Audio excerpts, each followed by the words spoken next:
எல்லாருக்கும் வணக்கம். எல்லோரும் எப்படி இருக்கிறீங்க? நல்லா இருக்கிறீங்களா? நானுமே ரொம்பவே நல்லா இருக்கேங்க. இந்த பதிவு இருக்குது அப்படின்னு பார்த்தீங்கன்னா, உங்களுக்கு முதல்ல மெயினான விஷயம் என்னென்னா ரொம்ப நன்றி சொல்லுங்கள். ஏன்னா நிறைய பேர் நம்ம சேனல் ஃபாலோ பண்ணிகிட்ருக்கிறீங்க, நிறைய பேர் ஃபோன் பண்ணி விசாரிக்கிறீங்க. எனக்கு ரொம்ப சந்தோஷமாக இருக்குது. அதே மாதிரி நம்ம சேனலை லைக் பண்ணி ஷேர் பண்ணிங்க, சப்ஸ்கிரைப் பண்ணிங்க அப்படின்னா எனக்கு டெய்லி நான் போடுற ஒவ்வொரு வீடியோவும் உங்களுக்கு வந்துக்கிட்டே இருக்கும். தயவு செஞ்சு அதுக்கு ரொம்ப சப்போர்ட் பண்ணுங்கள்.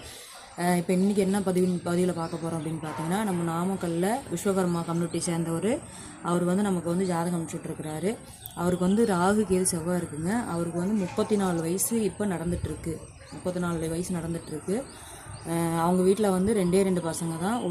ஒரு பொண்ணு இருக்கிறாங்க. அந்த பொண்ணுக்கு மேரேஜ் ஆகிருக்குது. 2 பேர்த்துக்கு மேரேஜ் ஆகிடுச்சு. இப்போ அந்த ஜாதகம் கொடுத்துருக்காங்களே அந்த தம்பி மட்டும்தான் இருக்கிறாரு. அவங்களோட ஃபேமிலி பற்றி சொல்லணும் அப்படின்னு பார்த்தீங்கன்னா, அவர் ஐடி ஃபீல்டில் இருக்கிறாருங்க. அவர் இங்கே இல்லை, கோயம்புத்தூரில் ஜாப்பில் இருக்கிறாரு. இப்போ அவங்களுக்கு பார்த்திங்கன்னா 2 சொந்த வீடு இருக்குது, அம்மா அப்பா இருக்காங்க. ஃபேமிலி பார்த்திங்கன்னா அருமையான ஃபேமிலிங்க. உங்களுக்கு இவங்களை பற்றி ஏதாவது மேலும் தகவல் தெரியணும் அப்படின்னா நம்ம ஸ்க்ரீனில் தெரியும் நம்பருக்கு ஃபோன் பண்ணி இந்த தகவலை சேகரிச்சிடலாம். நீங்கள் ரொம்ப நன்றி.